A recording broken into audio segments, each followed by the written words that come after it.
Peace, family. Do you remember the Boston Tea Party? The one that started this country in the first place?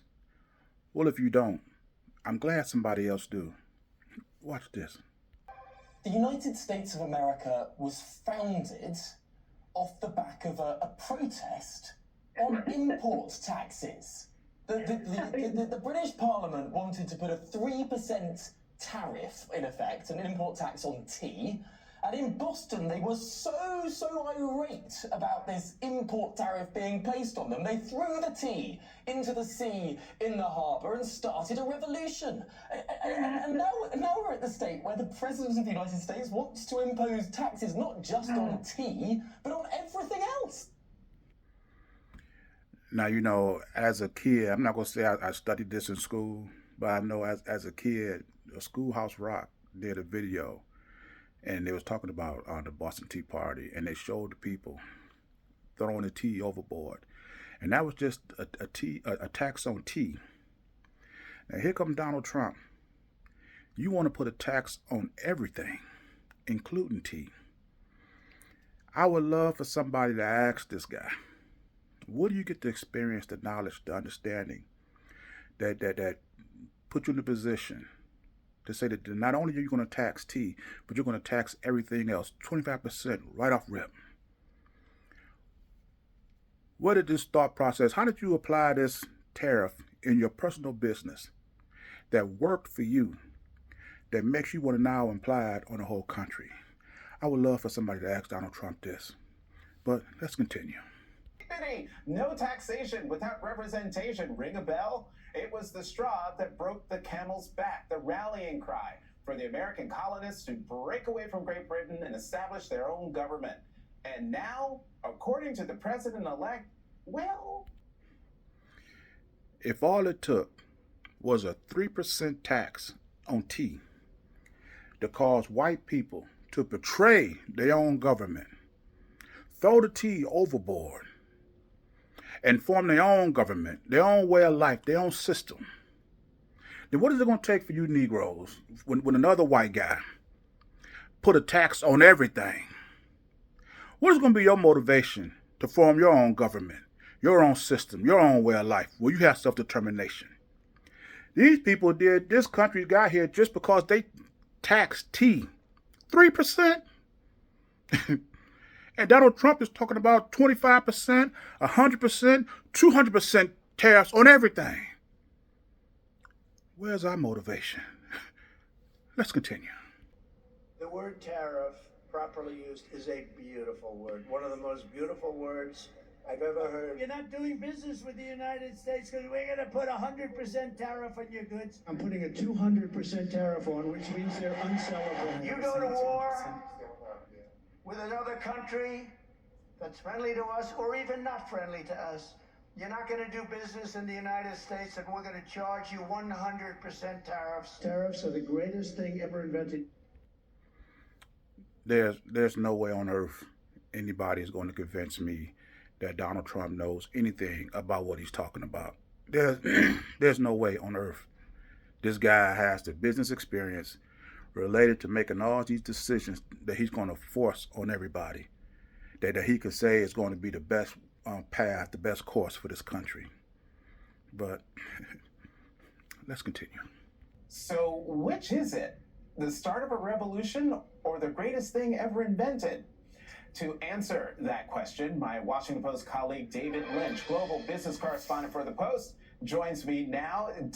David, so first, what exactly is a tariff? It's very simple, Jonathan. A tariff is simply another word for a tax.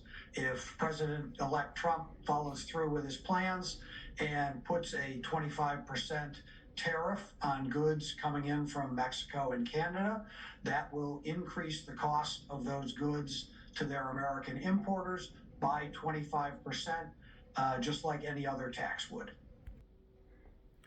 So if that's the understanding, the definition of tariffs according to everybody else, I would love to find out where Donald Trump got this new definition.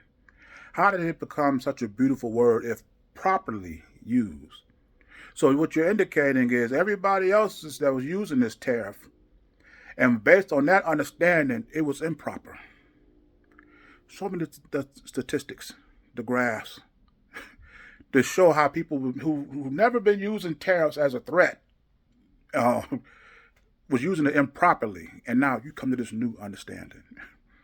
But he's not going to do that, and you people aren't going to question him on it. But let's continue.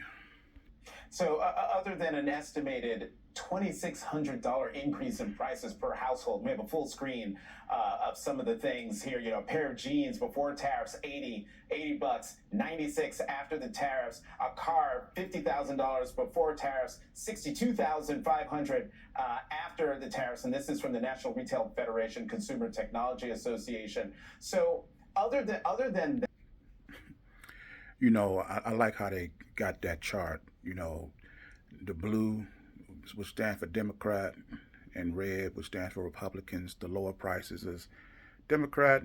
The potential higher prices are Republican. That's cute. But the fact of the matter is, when you look at the prices under the blue, $80 for a pair of jeans, that's unacceptable. I don't know how we get to the point where we paying $80 for a pair of jeans, and we find that okay. If we should have been protesting over anything, it should have been that. $50 for a sweater to keep you warm. $50. And what is the average hourly wage? Your rent, your insurance, and you have to go to work, and in the wintertime, and you got to spend $50 on a sweater? And then there's the smartphone, which to me is the ignorant phone, because you got to be a fool to spend really. I wish I could find a smartphone for $500. I just bought one. It cost me about $900,000. That's ridiculous. Just to keep in contact with your job, with your family, with your friends. And a car, $50,000. And then you want to complain because of tariffs? We should have been doing something way before these prices got to this point. And then for Donald Trump to be the businessman, supposed to be making America great again, the tariffs that he's proposing is going to escalate this, let's say, 26%. Like I say, these people protested and started their own country just because they put a 3% tax on tea. What is it going to take to get us to motivate ourselves to build our own governing body, to build our own way? Because I know if we build our own network, our own independent businesses, industries, and institutions, which I have been proposing through my organization called the Citizens of the African Order, according to the National Retail Federation, the Consumer Technology Association, these are what they say the average cost of these items are. $80 for jeans, $50 for sweater, $500 for cell phone, $50,000 for cars. You telling me we can't manufacture and distribute our own goods and services cheaper than this? And then let Donald Trump put tariffs or tax, however beautiful or ugly the word really is, won't even affect us if we had our own. If they could put a 3% tax on tea, and that's motivate them to start their own system, they putting a 26% tax on everything. And look what we doing.